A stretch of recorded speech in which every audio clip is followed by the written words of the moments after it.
your little man, little big man. Roar. Ripped. He's shredded. Fantastic. And I'm going to do one more thing. I'm going to record and let's get started. All right, it's not popular. There it is. I got it. All right. Eileen. Here's Sean roaring. Hey, Sean. Hey, Susan. Hey, Sean. Hey, Lisa. So good to be with you guys. Hi, everybody. I am. Heidi. Oh, hey, Heidi. Heidi Ryder. Heidi Ryder. She's a big mama. What's up, everybody? All right. Colin. Yay. Colin, You legends tonight. Oh my gosh, I'm In excited. the house. Look at this. Two screens Alrighty. of people. Is that how it's I'll right? mute myself now. Heather, if you can hear me, Hey, I made your guys. co-host. So Hi, let me know. Heather. Hi, April. Gonna mute. Hey, April. Mute. Oh, there's He's on Tasha. All right, I'm going to get recording. Ready? Sean. Tasha and Rick. Go. You guys are beautiful. Sorry. Rock out, baby. Rock out. Welcome, everybody. Shredders Unite, Thursday evening. And man, am I excited. We are recording this on Zoom, which is a good thing. I hope I'm streaming on Facebook. Guys, give me a thumbs up if you see it there. I put it on my page so that you can share it within your groups or wherever you would like, because I know that that's one of the technical issues with sharing from a group. You can't. Tonight, I am super, super excited to be interviewing our co-founder, our shredder-in-chief, Sean Escobar. And we've been talking about doing this for a while, but we think the timing is perfect given the momentum in the group, as well as just what we're seeing with the energy. I mean, literally the people who've joined this Mother's Day shred, all of you are here because someone cared enough about you to share it with you. And obviously energy is contagious. The results are literally mind-boggling. I'm just blown away every single time we do one of these shreds to see what's happening, especially for those that have done multiple shreds. In fact, for many of you, if you're like me, it wasn't the first 5 days come alive. It took me a while. It wasn't just day 7, 8, I started feeling good, but I actually did 2 or 3 shreds back to back. I know I took a day off for Thanksgiving, but the intent was for me to get to fat adaptive as quickly as possible. So just think about that. Our goal is to get you through the first 11 days. You get to choose going forward, but here's the key. Based on how you feel, this is typically how we operate. It's more of how are you feeling, where's your mental clarity, and so forth. So without further ado, I wanna welcome my good friend and our chief shredder, Sean Escobar. Hey, Bob. Thank you. I appreciate it. It's good to be with you guys. Great to see you, man. This is going to be exciting. So I thought, Sean, because the group is growing so quickly, I know a lot of people have heard your story, but no one ever gets bored hearing you speak. So I thought what I'd like to do is let's bring you from the very early days when you started with mom and dad, when you came back from mission and you started with our nutritional intermittent fasting company, our fulfillment company. Right. And let's just start from there. What did your mom and dad share with you at the time? What inspired you to jump in? And of course, at that moment in time, this was kind of your first experience, except for what you had with the family, you know, with your mom and dad having other businesses. Yeah, by way of introduction, thank you for the warm welcome, Bob. Bob, you have done an incredible job of these calls. So I want to tell you that. I want to thank you for that. Everybody's clapping. I see clapping. Bob, you've done such a great job. And I feel like you've just like, I feel like Jesse's found his calling. I feel like Susan and Heather and all of us are finding our callings. And I feel like Bob has really found his calling. I might just say that I was inspired, Bob, to hand the call over to you, because I actually think one of the marks of a true leader is when they recognize that someone else is better at that than them at certain things. And I just want to say that about you, that you've done a tremendous job. Every call you've done, and every call Jesse has done as well. All these calls, man, I sit there and I go, whoa, we are just pouring so much value into the world and into our fellow community and our shredders. I just want to thank everyone, and I want to thank you, Bob. And I can't believe it's all happening. Truthfully, I wish I had more time to give to it, and I'm committed to giving more. I need to be more structured in my life because as a father of 4 kids, you know, it's just crazy. But bottom line is, I'm so committed to this culture. I'm so committed to this community. And Bob, I just want, again, I want to tell you, you've got not my vote of confidence. I mean, you've just, oh my God, you've stepped up your game and you've really shown your true colors. And I'm just so excited about it. So I forgot what you asked me, but that's what thank you from the bottom of my heart. And I know I told you this, you gave me a life purpose again. And you know, I mean that from the bottom of my heart. You almost made me cry, but we're not going to let that happen. Not. We got too much to cover tonight. But that said, we have a special community. And if it wasn't for you and Crystal and for what you created and shared the dream, and I know I wasn't one of your immediate friends who said, I'm all in, gave you a little bit of hard time, but I came around. And I got to thank your mom and dad for that, because they were willing to go before me with their first shred, and they seem to do pretty darn good. That said, I need to really introduce you. Sean Escobar is one of the top leaders in our fulfillment company. He is a multi-millionaire status, like they call it the Legacy Club. So with that, I have to announce that with our disclaimers, literally what we talk about tonight is basically the individual's skill set, their ability to develop teams, their ability to communicate and so forth. We're using this as an educational platform to show people what's possible, but also to share kernels of wisdom that allowed us to succeed. As well as if we talk about any kind of results, obviously this company, it's all natural. It's about health and wellness, but more important is that we do not diagnose, we do not treat, or what's the third one? I always forget it. Cure. That's it, cure. We don't cure any of those diseases. But that said, we do like to preach about coming alive. Sean, you were the first millionaire in the company. I mean, still to this date, I think you're the youngest that did it.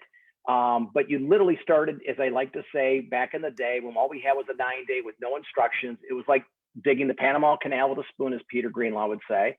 And we didn't have a website really of anything. We didn't have any marketing. We didn't have any videos. We didn't have CDs. We didn't have a DVD at that time. Right. So just share with the people, because I want people to understand that when you committed, but what did you do? What inspired you to start from your mom and dad?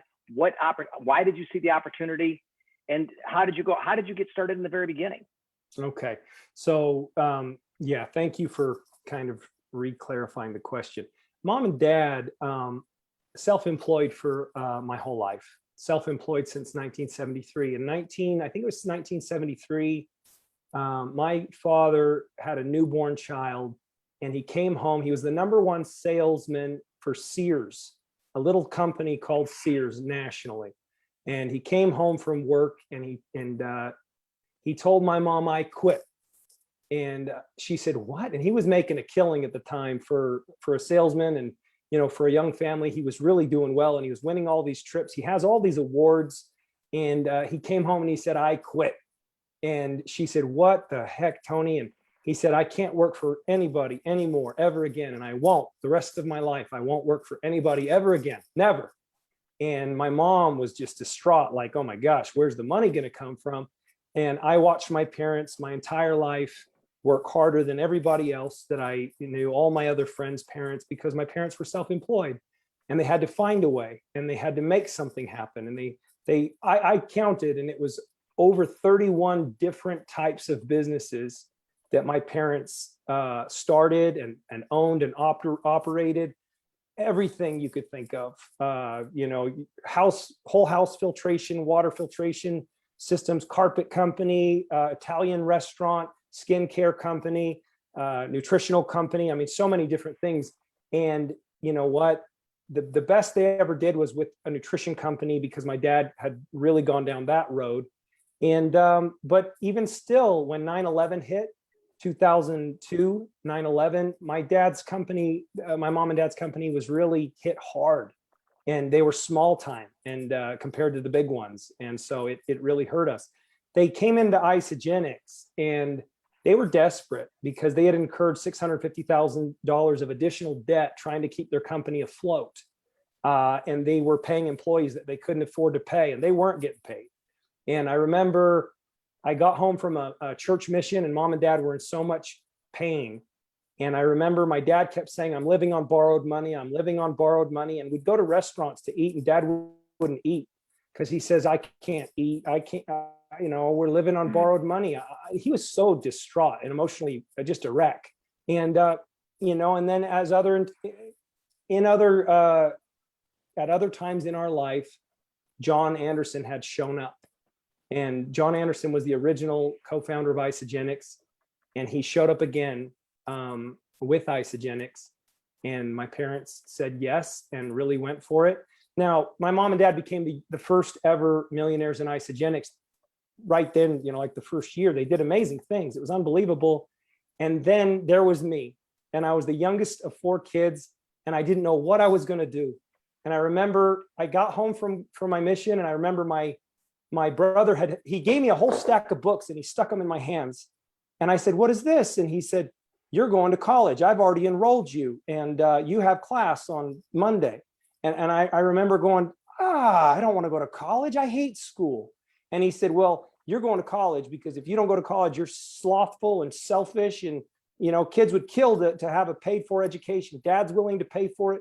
You're going to college. And I remember I went to one class, didn't even last a full day, went to one class, and I dropped out of college, brought the books back to my brother, and he just shook his head like, oh my God, like you're so stupid. But it wasn't my way. And then I remember my mom and dad led me straight into Isagenix right then, it just happened. It's like fate. It just happened right then. I went into it, and it wasn't easy at the beginning, Bob, but that's all I've ever done. So when I met you in 2006, it was Top Achievers. It was January 06. I finally said yes to Peter to attend one of these crazy events. And it was there for me to, in my crazy nonsense skeptical world, yeah, I'm happy to go and just check it out and see if this is good enough for me. You had already been successful. So I remember meeting you for the first time. Peter introduced us, and I met your mom and dad. And you had already had success within that 2-year period of time. Can you tell the group here what it was required of you? How did you get there? I mean, how did you get started? Was it you sharing your story? I mean, obviously you built fast.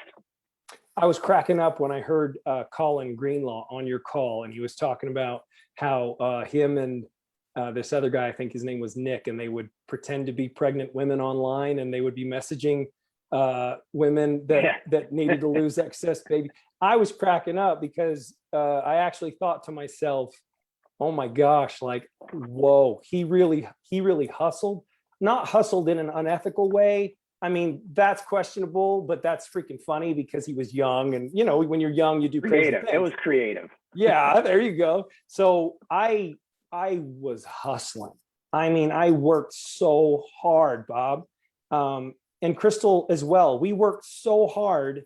And I remember where I had a good thing going was I had seen other people besides my parents make huge incomes. So I'm watching these everyday people make big incomes. And so I knew what was possible. I just didn't know how to get it myself. And but the bottom line was that I was committed. Like, I wasn't going to quit. I was committed, and I was going to figure it out. And I remember when I met Crystal, when I married Crystal, 2004, I remember we had this conversation. I never forget it because it was like this moment where I really made a commitment. I said, Crystal, I know what's possible with this. I knew I could never go get a job. To this day, I've never in my life received a W-2 pay stub ever. Okay. Well, that's because I was born to not go work for other people. Like, I was bred and raised by people who were entrepreneurs. I remember I said to Crystal, I know what's possible, but we gotta just give it everything we've got for the next 2 to 3 years.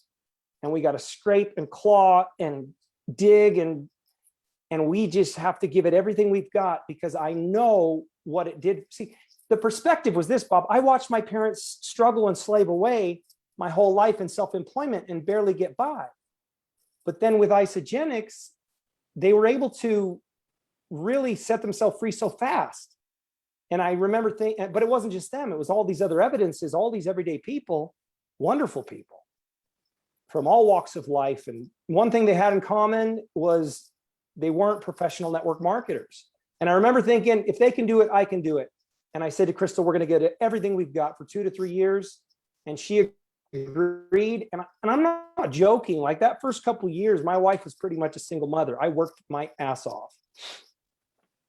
And you had just honestly, based upon your experience, being 2 years away at Mission, knocking on doors, you had a pretty good training ground for rejection and for what it's required in terms of just the sheer numbers.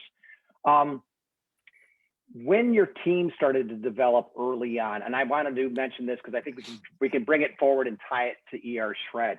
One of the benefits that we had early on, and I know that your mom and dad, I was lucky enough to interview them first, and I've already interviewed Peter, and Peter brought up some of the story, and your dad did as well, is that they had Peter mentor you, because it's sometimes hard to have a parent tell their child what to do. There's sometimes a little friction there. So Peter came into play, was literally taught by your father, but what we had is we had a system. We had a coaching program called Cleansing for Best Results that became Go Cleanse. Was that critical, do you feel? Was that additive to your success in those years following the system? I'm going to be honest, because I told you from here on out, I'm just going to be honest. It wasn't that. Okay. What was it? What it was Peter connected me with a community. So I didn't have that because I was enrolled direct to my parents. And so I didn't have anybody else to ask for help. You see, I didn't have anybody to ask for help. I didn't have it. And my mom and dad was traveling all over the country and all over the world, giving presentations almost every night of the week. I mean, they worked really, really hard that first 18 months. And I remember I was resenting the living hell out of my mom and dad. And I thought, they don't care about me. But in reality, they were so desperate to save our family. They were thinking of me. They were thinking of me when they were working that hard. They were thinking of me. But I was just in this place. I was 21 years old and I was just thinking of me too, and so I was selfish. But I remember when they connected me with Peter, there were some, as Jesse calls it, there were some tracks to run on. It was simple stuff like 15-second story and stuff like this. But what Peter did for me, he might not even comprehend what he did for me, because Peter, he provided me with an environment where I could vibe off of all these other people like Kyle Vanes, like you, Donna. There were so many of us. And what they did was provided an environment where we could have accountability and an environment where we could have, some community where we could vibe off one another, which is that the previous probably 18 months, I didn't have that. And I just struggled and I wasn't getting anywhere. But then when Peter provided that for me, and he did that out of the goodness of his heart, because he's such a generous person and he is such a good person. He gave me so much of his time. But that community that he gave me, I'll never be able to repay him for that, because what it did for me was it showed me that, okay, you need other people in this business and you're never going to do this on your own. And even if it's cross line, you need to connect with your like kind. And Peter is my like kind. I mean, Peter's one of my very best mentors, top 5 mentors in my whole life. And he probably just knew what I needed and the kinds of people to connect me to. And that's what he did for me. He is amazing that way. And, when I look back on myself in that time period, I had a lot of bad programs going on in my head. But one of them was that I didn't want to be associated with a business like this. And I was too proud. But here I am, broke, but too proud to even look at this. But what kept me, you brought something up. What kept my interest is Peter always asked me to be on these meetings and get on these calls, and he wanted my 2 cents. So I'm thinking I'm helping my buddy Peter out, giving my 2 cents, which was meaningless. I was worthless, but I honestly, it made me feel good. But what he did for me is he introduced me to the community. And I did vibe off of you and Kyle Vanes and Udana and the whole group. I mean, it was almost like a competition. It was fun. I mean, we were all on these calls. And that was the thing I do remember. We almost did calls every day in the beginning. It was like daily check-ins, or at least every other day. We had the training calls and so forth. But one of the things that probably one of the best lessons that Peter taught me in terms of seeing success, and that is, you know, he talked about the ships burning. He said, this is going to change the world, but what I want you to do is I want you to attack land, and the ships have sailed, the ships have burned. There's no going back. And one of the things that you pointed to with both your mom and dad, but also kind of like you're not going to go to college. What am I going to do? Is that you were kind of like inspired via desperation. I mean, you were desperate to make it work, and there was no quit in you, or basically failure wasn't a choice. I mean, it was, we're going to get this thing done. Obviously we had a great product. We had a product that gave results. People were able to do back in the day, we called it the 9-day, which we learned shortly thereafter that if we got 2 extra shake days, maybe it makes sense to put it on the front end. And this will give people a little bit easier rather than diving in the deep end of the pool into a deep cleanse for 2 days, which was rather horrific back in the day. I mean, it was awful. And but the good news is we did it because we got results. It didn't matter how bad it tasted. People wanted the results. So let's fast forward to you worked your tail off that first 3 or 4 years, probably a little bit longer than that. But let's say 2009, 2010, you kind of kicked back and you were in dad mode. You were like, you kind of stepped back. You were still involved in the group, but as you said, you pretty much retired, right? Yeah, and you know, I was thinking about that today. We talked, and you know, you'd mentioned that, and I was thinking about that, and I thought, you know, why would I do that? I'm not a lazy person. I don't mean it in that respect. No. You had other things no, that what filled up your time. I'm not saying that you think that of me, but what I'm saying is, you know, it was my dream and my goal to retire by 30, but who retires? I mean, you know, you always want to be involved in something worthwhile. You always want to be involved in something that brings you joy. And, you know, I became disenchanted. I didn't just slowly, gradually slip away or by design or by choice say, I'm going to take my foot off the gas now. I became very disenchanted because, you know, in the early days of Isagenix, for instance, it was just like ER Shred now. It was the right culture. It was, you know, the products, they got to be good and they got to work. And it has to be about the product and the result. That has to be the motivation. It has to be the motivation of reaching out to people with the right intent, not seeing people as circles, squares, or dollar bills. The motivation has to be pure. And somewhere along the way, my opinion is that was lost, and things became more so about the business end of it than the mission or the cause or the results. See, Bob, I told you I was going to tell you like it is tonight, and this is my opinion, that somewhere along the way, you know, here's the thing, culture. I bet you in the last 6 months, I've said culture more than any other person on the face of the earth. I didn't realize how important culture was. I remember my dad early on in Isagenix, he would say, what's the most important thing? Is it your product? Is it your product? Is it your pay plan? Or is it the people you're working with? And I got to tell you, who you're working with and what that culture is everything. It's everything. That comes first. I would say that the product and the results are second, and I would say everything else is thereafter. Everything else will happen quite naturally, but I became disenchanted. I became disinterested because the culture that I saw in the beginning that was very attractive to me, which was kind-hearted, everyday, good, you know, down-to-earth people, doing it for the right reasons, and not competitive with one another, but collaborative like ER Shred. And the culture was so good and pure and beautiful. And you know what? It was pretty damn special. And I didn't realize how special it was until I think it was lost to some extent. That was So that was one of the attempts, that's beautiful. One of the attempts, thank you for being honest too, and I knew you would do that. But the key is that one of the things I've been doing is I've been interviewing a lot of people who have had success in the past that kind of lost they lost that luster, you know, they lost the excitement, they lost the passion. And yet here, it's kind of hard from a standpoint of, wait a minute, you've made over $1 million and now you're telling me you're not excited about the business, but you weren't being fulfilled. And it's like we lost our purpose. And I want people to think about that. This is for the older people, but also for the brand new people who have just joined us in the last 5 years in this fulfillment company, or even the people who are brand new. The reality is that over a course of time, and it happens to every company, it's very possible that you can lose your vision, but you can lose the messaging.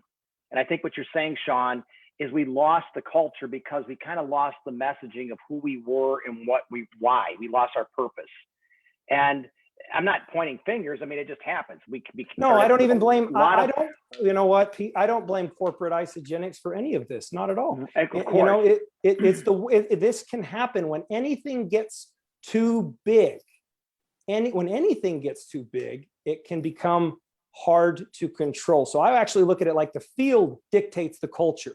The field dictates the culture. So if the field wants the culture of the company to be vanity, and if the field wants the culture of the company to be money, and lavish luxury things and lavish luxury jewelry and purses and everything else, if that's what the field dictates, then the company will follow. That's the way that I see it. And you know what? Someone should have dug their heels in a long time ago, because the culture of Isagenix was very, very special. And those of you that are on the call, you know what I'm talking about. I'm not a BSer, not anymore. No, I won't do it. I got enough money, don't need money. Okay, but the bottom line is we are bringing that culture back, and we're not gonna let any other network marketing type people come into our culture. Okay, old school, network marketing junkie type people. I'm not saying all people that have done network marketing for a long time are junkies, but there are junkies out there. And unfortunately, when you have this kind of an industry where the entry level, if you were to say the qualification for being involved is very minimal and low, you're going to attract some low class individuals that all they give a shit about is money. And Okay. it doesn't need to be like that. But here's what I'm saying. We ER Shred, the culture, it should be reminiscent, because all it is the original culture of Isagenix, which was so special. We lost our story, Bob. We did. We lost our story. We forgot we had a story. We forgot that where we came from, and we forgot our niche. And this is all my opinion. And all we're doing is reclaiming it. And you know what other teams do, I don't really care, because that's within their rights. That's the beauty of our industry. So let's get back to this is going to get good. I purposely asked you that so that for the people in the audience, they can get kind of an understanding of what it might have been like in the early days, and where were the foundational pieces that came together that became the ER Shred. So I'm 100% with you. Obviously we talk a lot. I know that I lost my way. I lost my enthusiasm. The bloom was off the rose, whatever they say. It just didn't feel good. It just wasn't inspiring to me anymore. But you obviously changed my life. Thank you. Again, I'm almost like you're like my second savior to Peter, who turned me around. But literally, if it hadn't been for your persistence, because I wasn't an easy person to say yes to this, but we stayed in touch. We talked all the time now over the years in terms of what's working, what's not working. But let's go to the ER Shred. So basically, you've shared your story many times, but bottom line is you found magic. I like to refer to it as magic in the bottle. You did the elimination aspect to fix your digestion. Where was the concept with Crystal to say, hey, let's put the band back together again, and let's say if we can rebuild it the right way? How did that happen? Okay, so good question. All the time, you got to realize that 10 years of not doing hardly anything, just servicing my team the best I could without any real new activity because the passion just wasn't there. I didn't feel well. I didn't feel well. I was not in a good way. And so, fighting digestive issues, fighting brain fog issues, lots of injuries physically. So I couldn't keep with my fitness, nor did I feel like keeping with my fitness. Your health is everything, you guys. And for me, Bob, I think I spent probably all those years, and at night I'd go to bed and I'd be thinking, oh my gosh, Bob, I'd get calls from people, people that I'd worked with for years, and I'd get these calls and it would be like, it's not working and I don't know what to do. Some of these people had made like a fortune, they'd made hundreds and hundreds of thousands of dollars, but then they call me and they were flat and they were down. Or what do I do? I don't know what to do. I don't know why it's not working. I don't know what's going on. And, I've always been this personality that's like the protector, right? I fiercely protect my own. Like ER shredders, you don't know how much you mean to me. You don't know how much this tribe means to me. I am a very loyal person and I'm crazy about my like kind. I love all you guys so much. But I would sit there in bed and I would think, there's got to be something, man. Like, I got to be able to inspire these people. I've got to be able to help them. I don't even know what to say. Then they'd call 2 months later. And I don't have anything to say to them. It just got to the point where I would say to them on the phone, listen, I ain't got nothing. And I got to be honest with you, like, I don't know what to tell you. I don't know why it's not working. I don't know what to tell you, but I would do these calls all the time. And that was not fun business for me. But the bottom line is, I think at a subconscious level, this was kind of accumulating inside of me. All this, I care and I worried and I was frustrated. And so when my health crisis hit, and it hit so hard, it was like June of last year, it just like, bam, it was so hard. And I remember thinking, this is going to cost me my marriage. This is going to cost me my children. This is going to cost me my relationship with my parents. And it was going that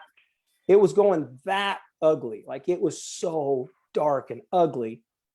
And within 5 days of combining elimination and the other components of ER shred, within 5 days of getting off all the culprit foods, it's like I was reborn. And that's where it was so pure and it was so genuine. And it's all I can do is call it fate.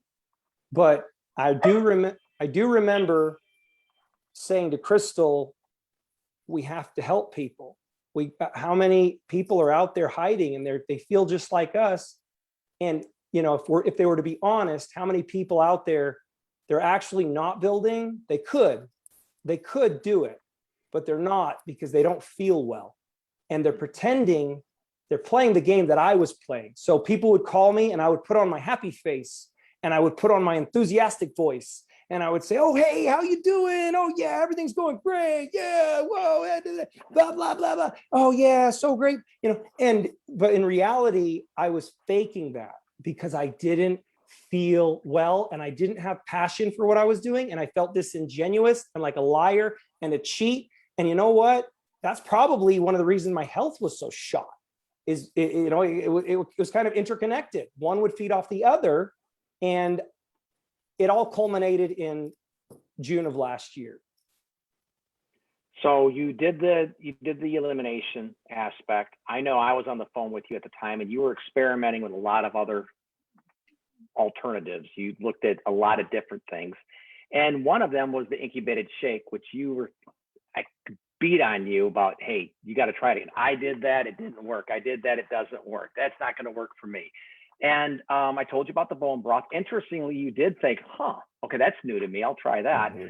But after you had done the elimination diet and more or less started that healing process with your gut, when was it that you decided you did the incubated shake and you had good results, but there was that magic period where you called me up and said, holy shit, this is unbelievable. This in combination, you got to do this. And then I was like, whoa, I've got, 11-day shred planned the old fashioned way starting October 1st. I'll catch you maybe the second one. when was it that you put together the concept? Because you put a lot of time and effort. I mean, I want people to understand it's not easy, not only to come up with the system, but that you came up with the name and you came up with the branding in a very, very short period of time. So I know you were working your tail off. So when did this come together? It had to be what, late September? Well, what it was, we spent all July just kind of like marveling at how good we felt. Like, Okay. what is going on? Both Crystal and myself, like just all the health benefits that everybody talks about, everything. We experienced everything, and it was just euphoria. And then I know we spent all of August and July and August just pondering and thinking about, like, how do we help people with this? In fact, we even thought about going and starting our own company, because we thought, you know, who's going to want to eat meat? This is so crazy. Like, nobody's, well, actually, you know, we talked to our mentors, and one of them was you, and one of them was Peter, and one of them was mom and dad. And, you know, we talked to John Anderson, we talked to Pete Cirqua, talked to all these people, and it just appeared as though everybody thought we were crazy. Except for Jesse. Jesse was the one that was open-minded, so I have to give him mad respect for that. But, you know, people were like, you can't market meat. Are you nuts? Like, politically, socially, that's unacceptable. You're insane. And elimination, like, nobody was going to do elimination. That's like telling people to get root canals. I'm going to market root canals. No, don't do that. So it didn't make a lot of sense to our mentors, and that was disheartening and confusing. But we just kept saying, like, how do we help people with this? What are we going to do? How are we going to help people with this? And then we just, you know what it was, Bob, remember the conversation we had where I was like, you know what, enough is enough. I know too many wonderful people that we need to help. We're pulling the trigger. I says, we will start shooting. We will adjust our aim as we go. And we just started firing away. And at first, I think it was a total shit show. There's no other way to explain what it was. It was a shit show. But we did adjust our aim, and you know what? I couldn't have predicted all this would have unfolded. I couldn't have predicted, but the results are all that matter. Lenny, when Lenny came alive, Bob, when you came alive, Susan, Heather, when all these, I mean, look at all these people, they all came alive. Like, that's what's so crazy. Is there any other way to explain it? And now we have the opportunity to literally go out there and give life to the dead. Like, every single day. And I never had that in Isagenix. I got to tell you, I never, and you know, it's not because Isagenix isn't great. It's not because of that. It's not. It's because I was so young and I just didn't have any perspective. And I have so much perspective now at 40 years old. I have so much more perspective. And now I can see all the wonderful, beautiful people. They would get on the stage, Bob. You know what they would say? They would say this. They would say, it's not about the money. And I would say, bullshit. Okay. But they would say, it's not about the money. And then they would say things like, this has given me so much meaning and purpose. And I feel so fulfilled. And I would just sit there and I couldn't connect with that. It was like me in my religion. You know, when I was in my religion, people would get up and say things and I'd be like, why don't I feel that? Like, I don't feel that. I never feel that. But man, like, I have never felt like this before, where, wow, like, if you ever, all of us are shredders, people go their whole lives wondering what they should do. Like, they go their entire lives wondering, like, what is my meaning? What is my purpose? Like, what are my talents? Oh my gosh, like, we found it. Like, we found a way that you can help others and showcase your talents. Let's talk about that, because this brings us into kind of more of how this culture has come together. And as we talk often about the business aspect, which is really just having a heart of gold to pay it forward, to feel fortunate enough that say, thank you, Peter, for at least taking the time to share this with me. I owe it to somebody else who's struggling, because 17 years ago, I was desperate in my health crisis. I was looking for something. But here's what's fascinating. I mean, I know you've done it. You're going on 19 years soon, or you're 18 and a half years. I've been doing this for 17 years. This is the crazy thing. Look at the level of excitement and passion and caring you have today, and you're 18 years into this. And that's nuts to think about, even for myself. But what I wanted to say is that we had a great system. It worked well. We had the perfect culture, but you only can relate to your life experience. I only knew how good I used to feel. So when I did this program 17 years ago, I'm like, wow, I feel pretty good. But the funny thing is that as I was aging, I look at the pictures, even with my wife's, we had our wedding the other anniversary, I'm sorry, but I was looking at all the old photos. I mean, I remember doing a 9-day hard and I got myself down to 215 and I still had to have my tux taken out so I could get into the darn thing. But I mean, I was swollen. I mean, I was bloated. I had a belly and I just blamed it on I'm getting older. Oh, that just happens, but I'm still in damn good shape for my age. Look at me. And yet I didn't understand how good I could feel until you said, just wait, just wait. And it wasn't day 5 for me. As I said, it was like day 7 or so. But there was one of those mornings where I was out in the backyard. I thought it was disgusting putting butter in my coffee because my dad's a Marine and I've drank black coffee my entire life. I'm not putting cream or butter in it, not happening. Well, I listened to you and it was the combination of that butter with the coffee that literally my brain one morning at like 6 a.m. just went, and I woke up and I'm like, oh my God, I feel it. And it's such a natural high. That's what we like to communicate in this group is that everyone's going to be unique and different. But let's talk about when you don't feel good on the inside, it's hard to be authentic. And you can't come from the heart with integrity. As you said, you were out of alignment in a lot of areas. One of them being you had that health crisis. Maybe it could have been because you weren't feeling good about the business you were in or the outside factors that were influencing. And you said, this doesn't feel good to me. I honestly believe that happened with me as a financial advisor, as a money manager. It was like a perfect storm. It was the internet bubble combined with a divorce, with a fight with my firm over, it's ridiculous, with a client. My point being is that I'm thrilled that what happened to me in the past, as painful as it was, it had to happen in order for me to hit the ground floor where I had to say, gimme. And I had to look for something that would, please, Lord, please give me something that will turn my health around, but then also give me the opportunity to pay it forward in the process. It wasn't about money. It was just to support my daughter and myself. And the funny thing is that I was doing this program for 2 years before I was even willing to go to Top Achievers, which was a pretty cool event. And I had the opportunity to meet you. And that was really the starting point for me. But let's fast forward to ER Shred. So now we're talking about you getting right with your health.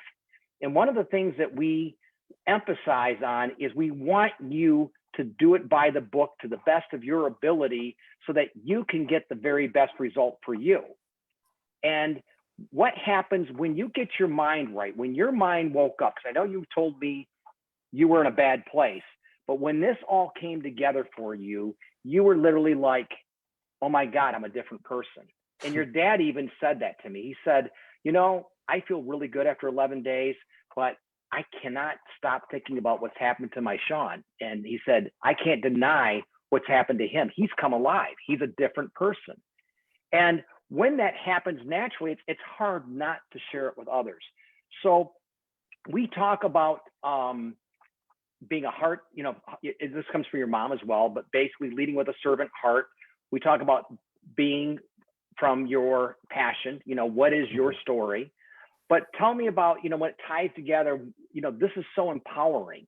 So when you talk about empowering in depth, I see it on many levels, but I also see it from the standpoint of we're giving you the tools to find out what works for you. We're not going to tell you what to do, but we know we're going to put you on the right path so that you can figure it out. How did you come Bob, to that decision it's to run that way? crazy because Bob, you don't choose it. Like you don't choose this. This is actually intrinsic. This is not extrinsic. Like you can go to all these trainings all over the world. You can go to all these pump 'em and dump 'em trainings. You can read all these books till you're blue in the face. You know what? Your health is everything. And that's why it's so cool that we actually have the component where we have the product and the protocol working together to make you healthy. And what's born of that is self-confidence. What's born of that is emotional health, mental health, physical health. Your self-esteem goes through the roof. And you know what? What I found, I'm a better person I really am a better person. And Bob, you know what? I think you are a better person. I like you better. Oh, And I think hands down. Jesse is a better person overall. And you know what? Here's what I've been thinking a lot about. We live in stressful times. And I feel like I'm very fortunate. Well, I know I'm very fortunate compared to most people. And these are stressful times. And unfortunately, we live in an environment where we are going to be forced to push back. We have no choice but to push back because the status quo, what they're telling you is going to work for you is not going to work for most people. And so people are going to have to be creative. People are going to have to think outside of the box. People are going to have to summon courage and passion and take risks. And that's what this is all about. This is all about going outside of the norm, going beyond yourself, creating more for yourself, creating more for your family. It will work. But guess what has to come first? The result has to be there. You have got to get yourself right. I am telling you, I have, over the last year, even after ER Shred, I have encountered some very challenging things that you guys don't know about. I have had the ability to cope. I have had the ability to thrive. And I'm just blown away by it. Like, I'm not trying to brag like, yay, I'm so evolved. I'm really not, guys. I don't even read that much. I don't read that much. Like, I'm not one of those leaders that's going to put a stack of we've books all flex seen my this. muscles. Look how much I read, guys. Look at all these books I've read. No, I mean, you guys, listen.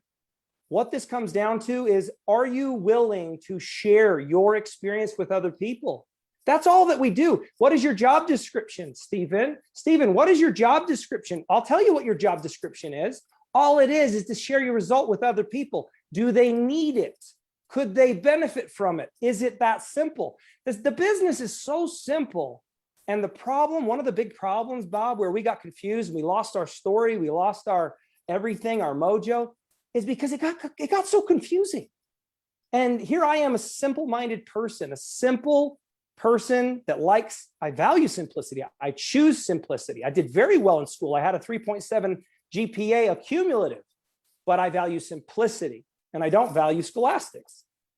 But the bottom line is it wasn't simple, and a confused mind stops.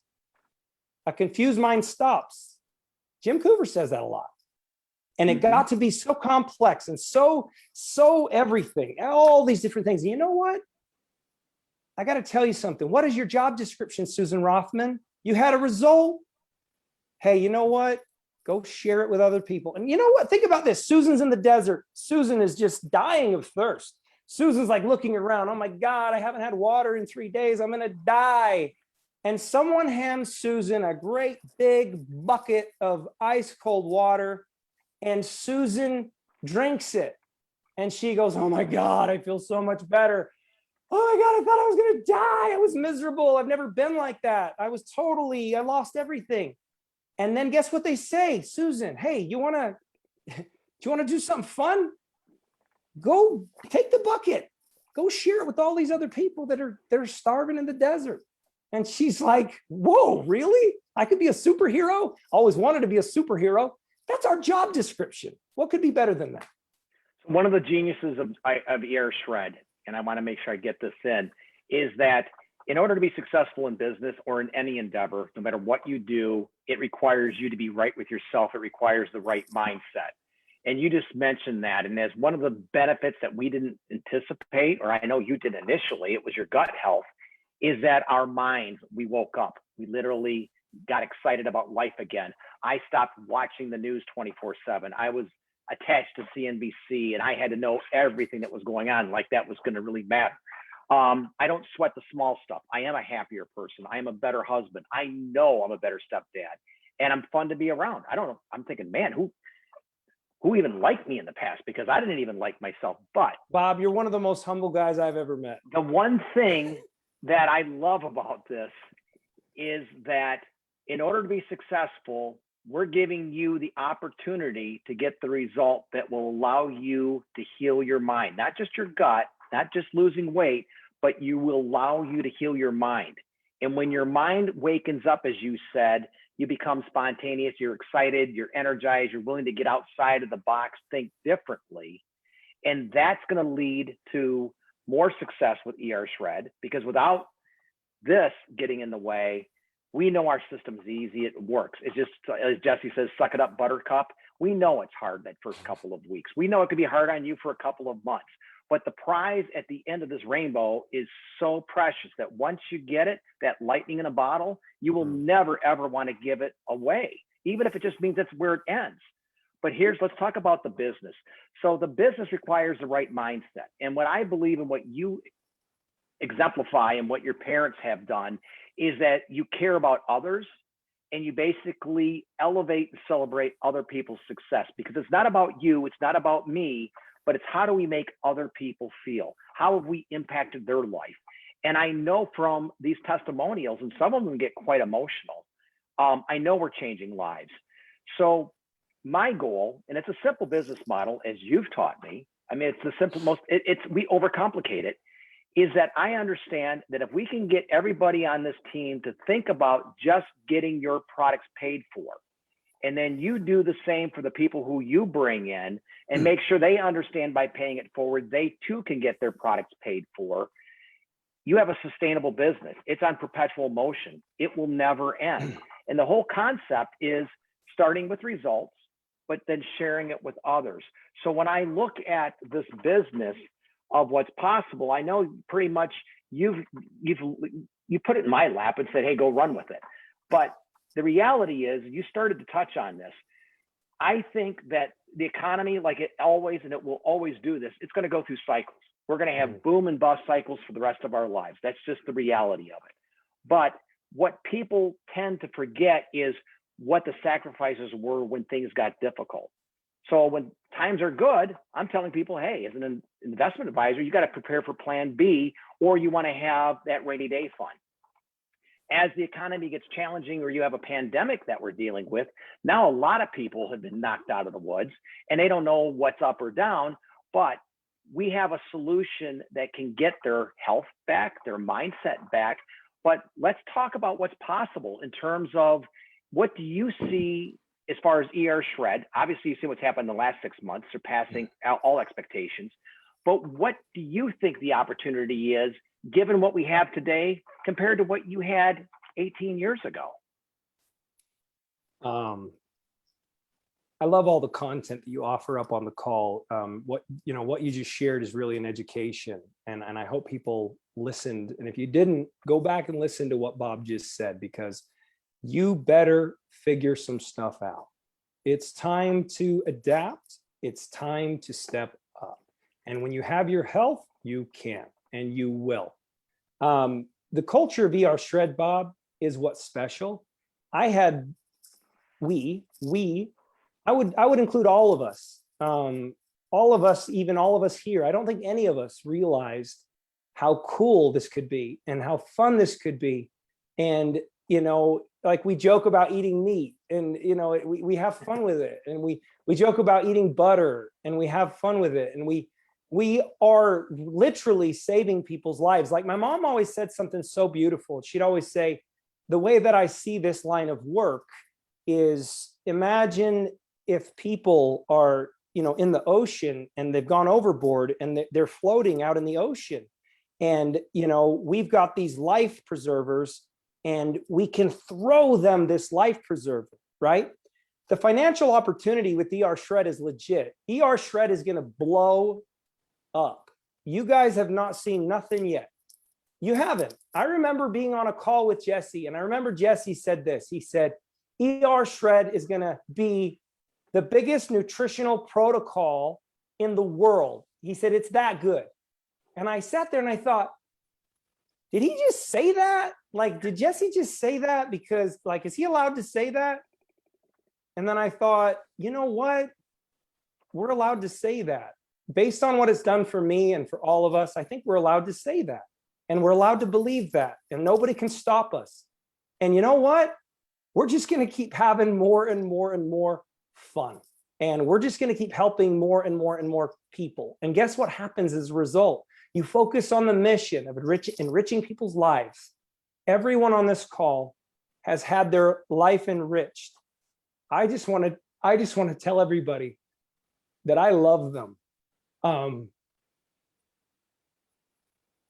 My whole life, I've found myself sticking up for the little guy.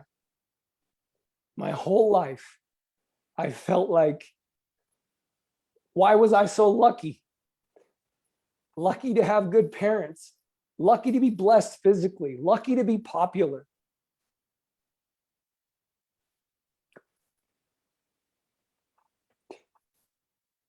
And you know what? I see in this opportunity, I see a way to help the little guy. And the little guy, you know what? They don't have a lot of opportunities. The little guy, whether it's a guy or a girl, oftentimes they're disadvantaged. Oftentimes they didn't have a good go of it early on, or they made mistakes that they're embarrassed of, or, they had bad mentors, or, it could be a whole host of things. The mindset couldn't be there because they weren't given that.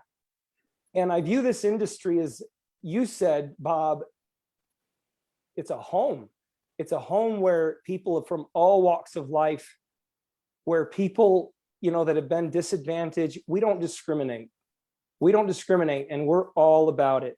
So I remember the last thing I'll say, Bob, because I know you like to keep these calls to an hour. One of the most powerful things that ever happened to me was actually in that personal development course called Clemmer.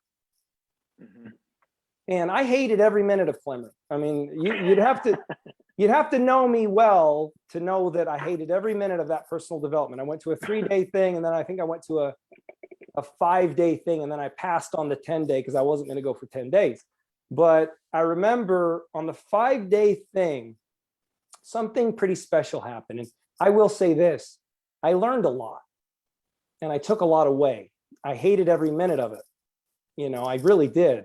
Because I just hate being away from my family, and I hate travel, and I hate hotels, and I hate meeting rooms. I hate it all. But there's something that I took away that will forever be one of the greatest lessons I ever learned in my life. You see, all growing up, it was all about the accolades and the trophies and the recognition and to be seen. And I would really aspire to be amazing. And I was captain of the football team, and I was popular, and I had all that going for me. And on my mission, I was the #1 successful missionary. And, and then in Isagenix, same thing. It's like, I'm going to aspire, and I'm going to accomplish, and I'm going to achieve.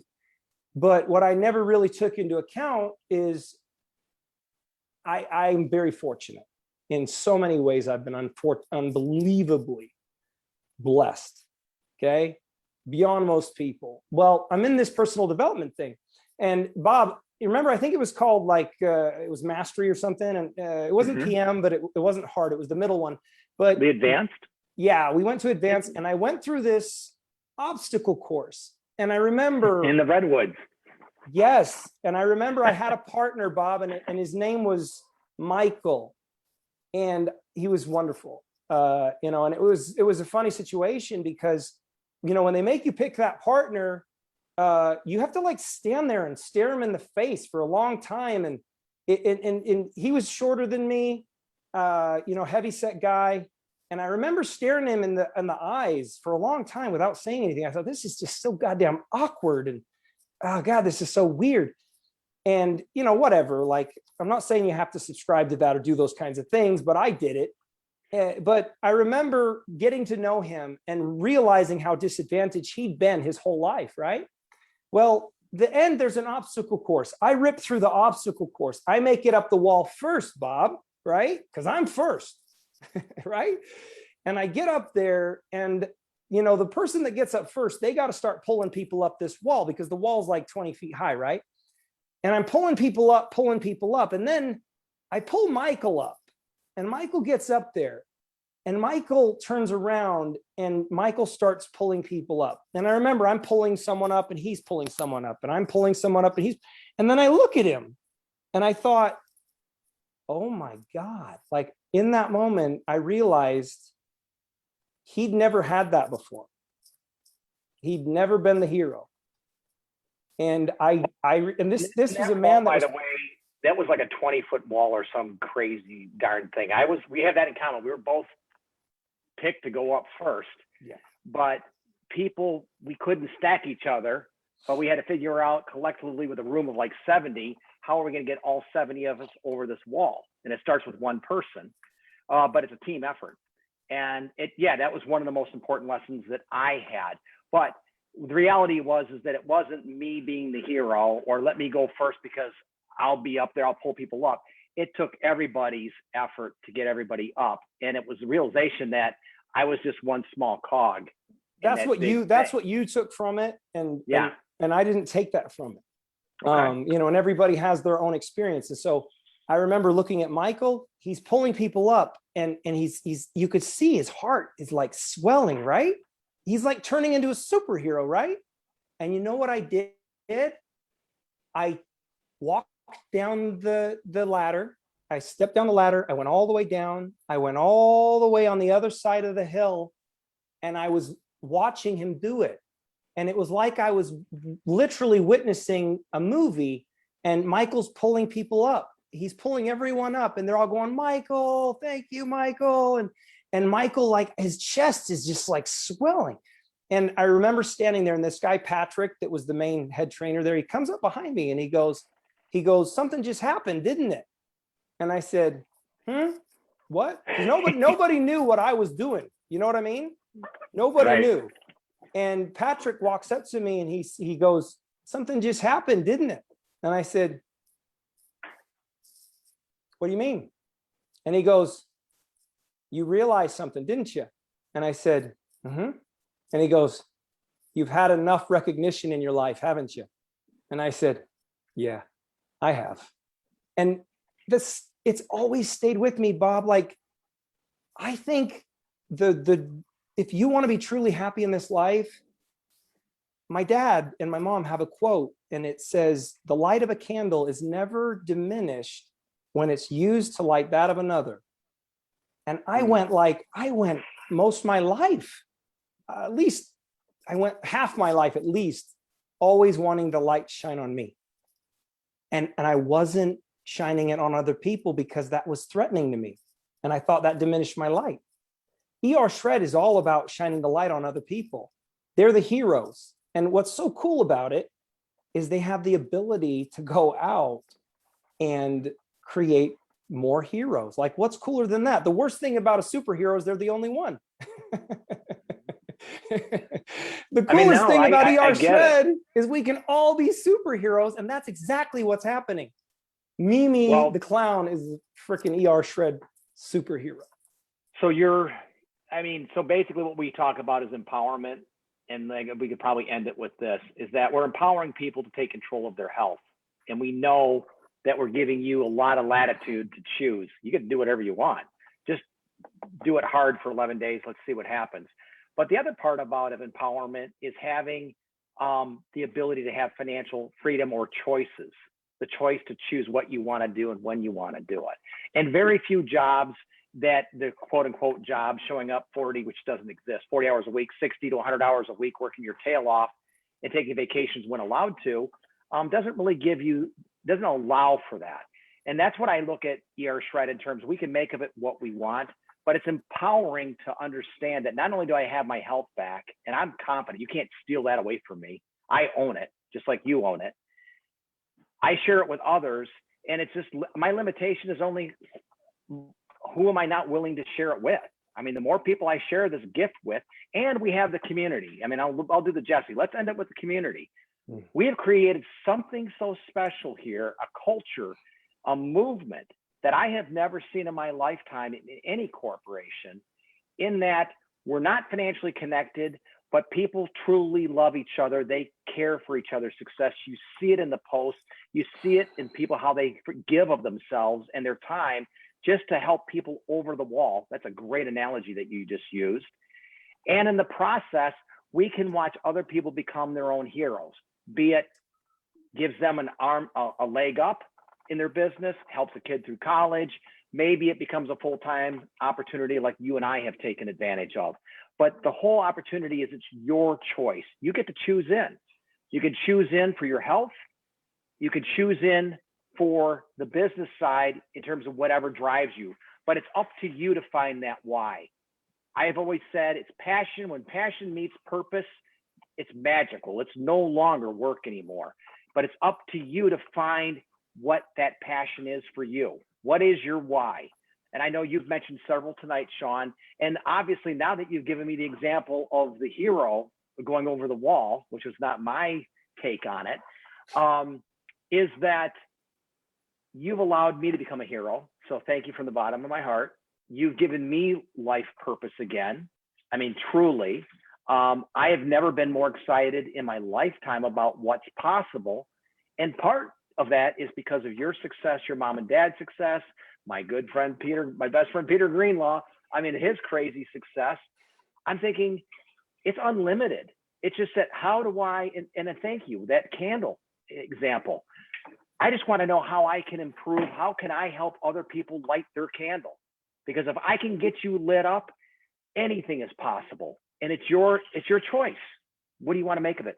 Sean, thank you from the bottom of my heart. This was a great call. I know that we have something special. I know that we're just getting started, and I can't imagine what it will be like when we come up in October for our 1-year anniversary. But it's pretty darn special. And thank you to Crystal and to Jesse and for everybody who's committed their time and effort at putting this culture together, because it's a one in a lifetime thing. This is a black swan event, which they mean in the financial world. When you hear a black swan event, it's like once in a generation. It just doesn't happen very often.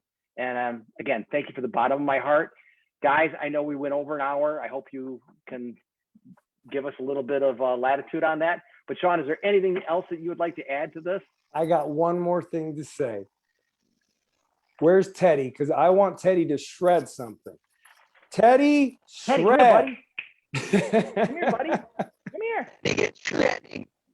I think Allison took him out for a walk. And This is hopefully our weared him out. mascot, everybody. This is Teddy Shredder. Check him out. Hey, Teddy. Love Teddy Shredder. Teddy. He acts a lot better since we got the prong collar on him. He's probably the only 18-pound dog that has a prong collar. But there we go. Oh man, he's fun. I remember Bob goes, he says, man, I named him Teddy Shredder and doing up everything. I mean, he's shredding our slippers, he's shredding the leashes. It's funny. Hey Bob, sure love you. Love you all. Thank you for Good having night, me. everybody.